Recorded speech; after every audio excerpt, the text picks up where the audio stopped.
ட்ரம்பின் ஒரு முடிவால் அமெரிக்காவுக்கு மிகப்பெரிய நஷ்டம் ஏற்பட போகுது. ஆச்சரியமா இருக்கா? அமெரிக்காவுக்கும் இந்தியாவுக்கும் பல வருஷமா நல்ல உறவு இருந்துச்சு. ஆனா ட்ரம்பின் ஈகோவால் அந்த உறவு இப்ப பாதிப்புல இருக்குன்னு அமெரிக்க எம்பி ஒருவரே வெளிப்படையா பேசியிருக்காரு. ரஷ்யா கிட்ட இருந்து கச்சா எண்ணெய் வாங்குறதுனால இந்தியாவுக்கு 50% வரி விதிச்சார் ட்ரம்ப்.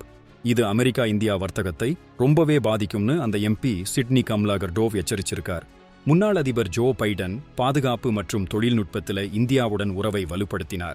ஆனா ட்ரம்ப் எடுத்த இந்த திடீர் முடிவு அந்த உறவை சீர்குலைச்சிருக்குன்னு சிட்னி குற்றம் சாட்டியிருக்கார். சீனாவை சமாளிக்க இந்தியாவுடனான உறவு ரொம்ப முக்கியம்னு சொல்லியிருக்கார். ஆனாலும் குடியரசுக் கட்சியினர் எல்லாரும் அமைதியா இருக்காங்கன்னும் அவர் வேதனைப்பட்டிருக்கார். ட்ரம்பின் ஈகோவுக்காக அமெரிக்கா இந்தியாவை இழக்கக்கூடாது. சீக்கிரம் இந்த நிலைமையை சரி பண்ணி இந்தியாவுடன் ஒரு ஒப்பந்தம் போடணும்னு அந்த எம்பி சொல்லியிருக்காரு. ஒரு தனிநபரின் ஈகோ ஒரு நாட்டின் வெளியுறவுக் கொள்கையையே பாதிக்குது. இதை சரி பண்ணி அமெரிக்கா இந்தியாவுடன் இணக்கமாகப் போகுமா? உங்க கருத்து என்ன? கமெண்ட்ல சொல்லுங்க.